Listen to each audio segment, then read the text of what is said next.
Assalamualaikum warahmatullahi wabarakatuh. Perkenalkan, nama saya Talia Iberta Valencia, NIM 2027008 dari kelas 2B Keperawatan. Di sini saya akan melakukan pemeriksaan neurologis dan tingkat kesadaran.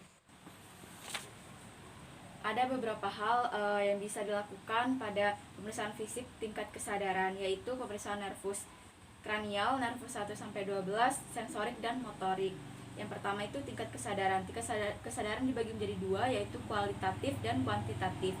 Kualitatif yaitu secara penuh dan juga kosmetis. Kemudian kuantitatif itu secara angkat yaitu GCS. Ini diperiksa pasien membuka mata, kemudian berbicara dan juga respon bereaksi. Saat pasien membuka mata secara spontan itu kita beri nilai 4. Kalau dengan panggilan itu jadi nilai 3. Kalau dengan rasa nyeri kita beri nilai 2, dan jika tidak ada respon sama sekali kita beri nilai 1.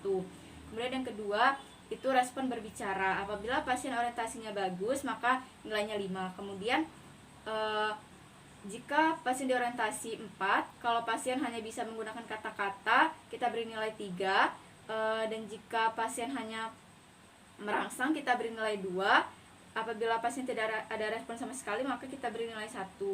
Kemudian kalau 1 kita panggil, kita beri rasa nyeri, itu nilainya 1. Jadi GCS untuk ibu ini nilainya 4. Kemudian selanjutnya verbal yang dinilai 5.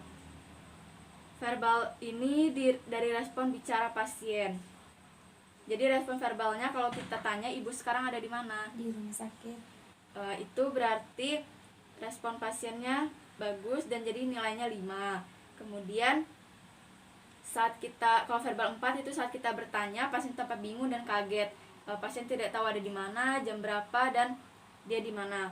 Kemudian jika dia masih bisa menyebutkan suatu kalimat, tapi kalau 3 dia hanya kata, dan saat kita tanya selamat pagi bu, dia menjawabnya siang dan tidak tepat. Kemudian kalau nilai 2 pasien hanya menggunakan menggumam tanpa ada kata-kata yang dikeluarkan, dan kalau 1 itu tidak ada reaksi sama sekali. Kemudian selanjutnya motorik. Kalau 6 pasien menjalani aktivitas, contohnya maaf bu, tangannya diangkat, turunkan. Baik, letakkan kembali. Ini respon motoriknya baik. Jadi saat kita kembalikan perintah, pasien melakukannya. Kemudian kalau 4 reaksinya menghindar, contohnya saat kita akan melakukan kajian rasa nyeri, ibu ini seperti menolak, reaksinya seperti menolak. Kalau 3 itu reaksi abnormal.